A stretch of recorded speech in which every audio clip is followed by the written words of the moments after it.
The last one is impact on learning and long-term success. This ties into something we've already discussed. It's impossible to master even the most basic skills and develop that learning agility and that self-awareness without regular, consistent feedback. With that in mind, we've included for you a 4-step model for receiving the gift of feedback. Number 1, acknowledge the gift, open the gift, confirm the nature and value of the gift, and finally go out and use the gift. I would like to go into some of the principles underneath these steps in a little more detail. Here's what I mean when I say acknowledge the gift. First, assume the motive is to be helpful, even if the gift is poorly wrapped. Assume the motive is to be helpful right out of the gate. That's my gateway principle. If we don't start with that assumption, that's the end of the conversation. We're going to get defensive, they're going to get defensive, and it's all over. Give them that benefit of the doubt. Second, underneath acknowledge the gift, do treat it as a gift. Say, I appreciate you telling me this. Say thank you. Acknowledge their point, even if you don't agree. And you don't have to agree with feedback you're receiving to still treat it as a gift. If you receive some difficult feedback and you find at that precise moment you can't listen with an open mind, emotions have come into play or whatever it might be, by all means call a timeout and discuss the feedback further later.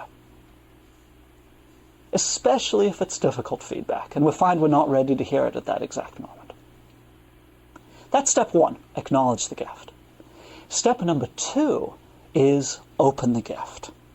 What I mean by that is focus yourself on learning as much as you can. Consider asking yourself questions.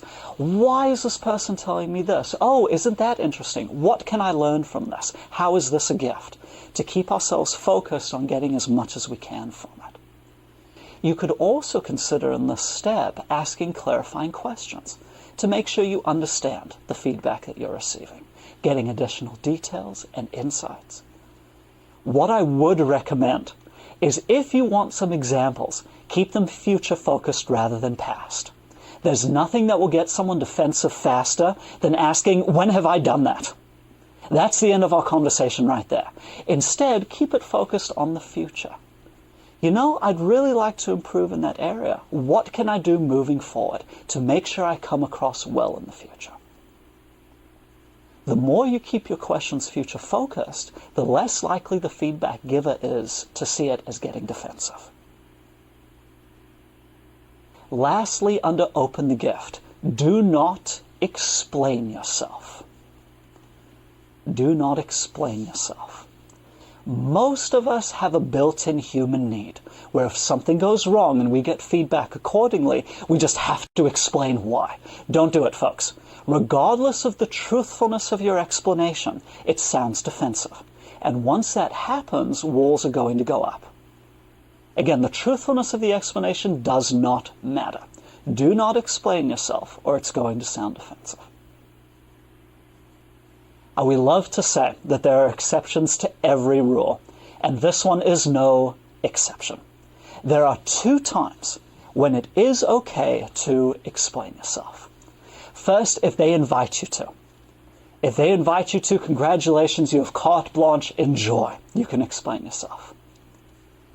The second situation is a little trickier. On occasion, you might receive feedback that is based on incorrect information. And let's say it's not a matter of perception, it's just pure black and white incorrect information. And if you don't do something about that incorrect information, it could spread and harm your career down the road. In which case, doing nothing might be a dangerous proposition. You'll notice I'm discussing do not explain yourself under step 2, opening the gift. Step 2 and step 3, confirm the nature and value of the gift, are all about making sure the other person feels understood. Once they feel understood, they genuinely feel like you've treated their feedback as a gift, then you might choose to say something like, you know, there might be some information you're not aware of. May I share it with you? At this point, if you've treated their feedback like a gift, 90% of people are going to say, yes, that's fine. And you can correct the misinformation. If at this point they say no, ladies and gentlemen, don't even try, because they're not going to hear you anyway. And we would address it in a different manner. Do not explain yourself unless you absolutely have to. Even then, I will add to this, I do recommend sleep on it first. What we found is after a good 24 hours, to distance ourselves from the experience, that overwhelming need to want to explain might soften a little bit. And we might decide, it's not really worth it after all. William Shakespeare said, "Take each man's censure, but reserve thy judgment." As much as possible, don't explain yourself. Step number 3 in our 4-step model is confirm the nature and value of the gift.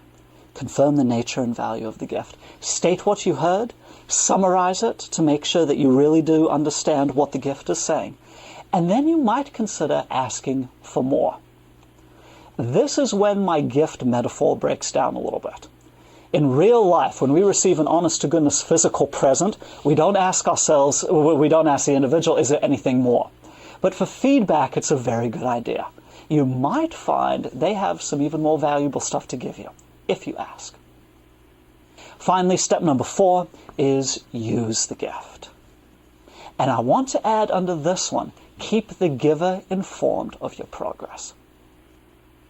There was a great study published in a recent Harvard Business Review that compared 2 groups who had received feedback.